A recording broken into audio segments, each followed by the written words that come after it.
The Cannonball Run made $72 million and became one of the biggest comedies of 1981. Audiences laughed at the drunk priests and the wild car chases. But something happened on that set that the studio buried for decades. A stunt went wrong. A woman was left paralyzed and the crew kept filming that same day like nothing happened. There was also a Lear jet that flew so low it triggered a federal investigation. The pilot almost went top reason. Nobody talked about it. The credits never mentioned it. This is what nobody noticed about the Cannonball Run. The Cannonball Run began in 1971 with a kind of restless fire that couldn't, music, be contained. It grew from one man's frustration and turned into something wild, something that felt like, music, a moving protest across the entire country. Brock Yates, who worked at Car and Driver, had written an article tearing into the auto industry for not fighting back against the new 55 MIT limit. And after getting all that anger on paper, he decided to show the world that fast driving could still be real if people wanted it to be. So on May 3, 1971, he climbed into a customized Dodge van called Moon Trash Deucedo and started a run from New York City to Red Rondo Beach, California. It was a 263-mi stretch of open road, long enough to toast anyone. He wanted to beat the record set by Cannonball Baker in 1933, a record of 53.5 hours when Yates and his team rolled into California in 40 hours and 51 minutes after burning through 315 gallons of gas. Something changed. The run felt like freedom. It felt like rebellion. And it set the tone for everything that came after. Yates was just leading a race. He was building a movement. After the first run, people started to see him differently, almost like a rebel leader behind the wheel. The idea had come to him after mocking the auto industry in his article Grosse Pointe Myopians. He felt they were slow, overly safe, and scared of pushing limits. So instead of farging, he created the Cannonball Run. He gathered friends, including his 14-year-old son, Brock Jr., who worked as a police spotter in their Dodge van. They even used a fake satellite, music, tracking story as a disguise, hoping the cops would think they were part of some official project. They left the Red Ball Garage in New York and aimed for the Portofino Inn in California. They knew the run was illegal, but the mix of danger, speed, and brotherhood made it unforgettable. They weren't just breaking rules. They were creating something people could talk about for decades. Then came a run that pushed things even further. Dan Gurney, who had won Formula One races and Lemon titles, teamed up with Yates for the first true competitive Cannonball in November 1971. They drove a Sunoco blue Ferrari 365 GT before Daytona that looked ready to fly. When they left New York at midnight and headed west, music, it didn't take long for their path to become legend. They covered the same 2,263 miles in 35 hours and 54 minutes. They averaged over 80 million frozen, got only one speeding ticket, and fought through snow in the Rockies while keeping the car alive mile by mile. They knew the journey was bigger than the record. It was a way of proving that with the right car and the right people, the continent, music, didn't feel so big anymore. That run earned a place in automotive history and set a bar many dreamers still chase. In 1979, the final official Cannonball Run took shape and carried the same wild spirit. This time, Yates partnered with Hal Needham, a stuntman turned filmmaker who had the same taste for chaos.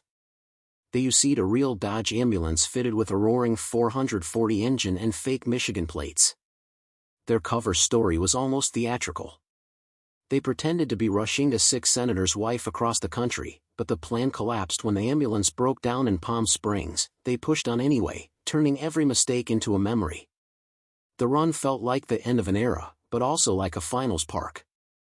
Even when the roads got rough and their cover story failed, the heart of the Cannonball stayed the same. It carried danger, humor, and the thrill of tipping the law without ever stopping the car. Needham wasn't done with history, though.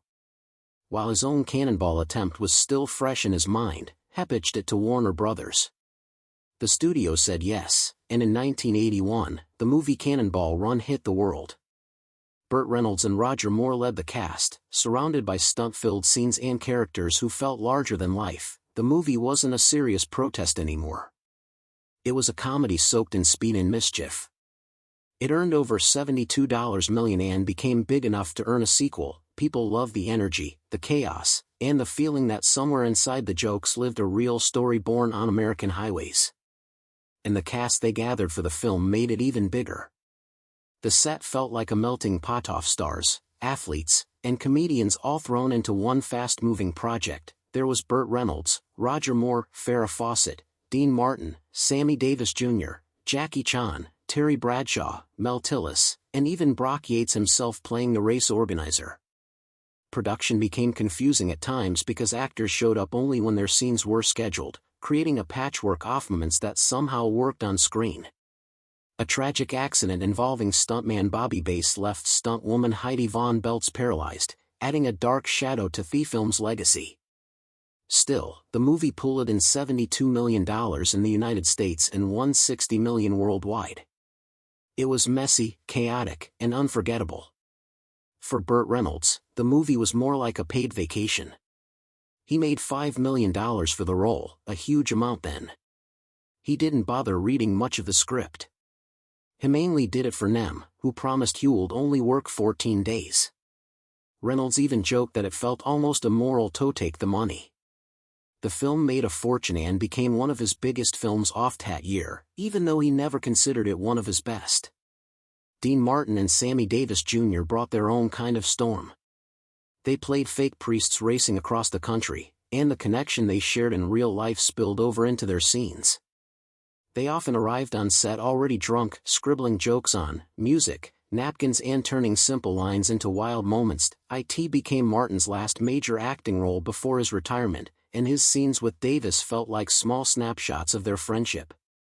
Farrah Fawcett entered the film expecting a music, dramatic adventure and even chose thoughtful outfits for her character. She didn't realize she was in a comedy until people in the theater started laughing at her scenes. Her shock showed how unprepared she was for the tone. She was even nominated for a Golden Raspberry Award that year. Don Dewey's playing Victor Princem, who transformed into Captain Chaos, operated on pure improvisation. He made up half his lines on the spot and rarely rehearsed. Reynolds said he was like a storm that blew through scenes without warning. His unpredictable energy created some of the funniest moments, even while driving the crew crazy. Jackie Chan was introduced in the movie, but was miscredited as a Japanese driver, even though he was Chinese. His scenes with Michael Hoy in the high-tech Subaru mixed gadgets with martial arts. Roger Moore played a Bond parody using an Aston Martin with all sorts of playful gadgets, a nod to his real Bond, music, fame. It brought an odd but entertaining contrast to the film. When the movie arrived in theaters on June 19, 1981, it exploded across 1,673 screens. It earned $11.7 million in its first weekend and held strong even though Superman 2 opened the same weekend with $14.1 million. It became a cultural wave. It stayed in theaters for weeks, earning $72.1 million in the United States and ranking 6th for the year. Adjusted for inflation, it stands at more than $233 million today. The budget had been only $7 million. It earned more than 10 times its cost. Around the world, the film kept climbing. France got it in July 1981. Sweden and South Korea got it that same month. It crossed 100 million globally. In Germany, for $0.80 million people bought tickets. In Japan, it turned 2.1 billion yen and became the second highest grossing foreign film of 1982. People bought t-shirts, toys, and board games. Its multilingual cast helped it move across borders without slowing down. The sequel was approved even before the first film finished production. That was how loud the buzz had become. Heidi Von Beltz was only 24 when she showed up on the Nevada set of the Cannonball Run, ready to help with a stunt that seemed simple at first. Her fiancé, Bobby Bass, was the stunt coordinator, and he asked her to ride in an Aston Martin for a high-speed shot. Heidi trusted him. She trusted the crew, but the car had no seat belts, even though the stunt driver had already warned everyone that they needed to be installed. The rush to finish the scene pushed those warnings aside. So when they went in for the second take and the Aston Martin picked up speed and reached about 50 mph an hour, no one expected Avon to appear in its path. The crash hit so hard that the sound silenced the whole road. Heidi's body was thrown forward straight into the windshield, her neck was crushed. When the crew reached her, she was unconscious with her head hanging to her chest. That moment changed everything. She survived but lost all movement from the neck down, living the rest of her life as a quadriplegic. She carried that weight for 35 years until she passed away at 59. Remembered for her strength in the fight that followed. After the crash, Heidi filed a lawsuit against Stuntman Inc. and director Hal Needham. The case dug up things many people wished would stay buried. It showed that seat belts were right there on set and could have lowered her injuries to something far less severe. The jury saw the carelessness, music, clearly. They awarded her $7 million, although contributo negligence reduced it to about, music, $4.6 million. Even with that reduction, the verdict became a shockwave through Hollywood. It exposed how safety was often ignored to save time or money. The lawsuit pushed the industry into new rules. Seat belts became mandatory in all stunt vehicles. Directors lost the power to make last-minute, music, stunt changes on location. And by 1981, the Directors Guild made sure those rules stayed in place. Stunt performers finally had something protecting them. The impact didn't stop there. The accident forced everyone in Hollywood to face how stunt performers were treated. Many were expected, music, to risk their lives with no power to say no. Some feared being fired if they complained. Heidi's case made that, music, impossible to hide anymore.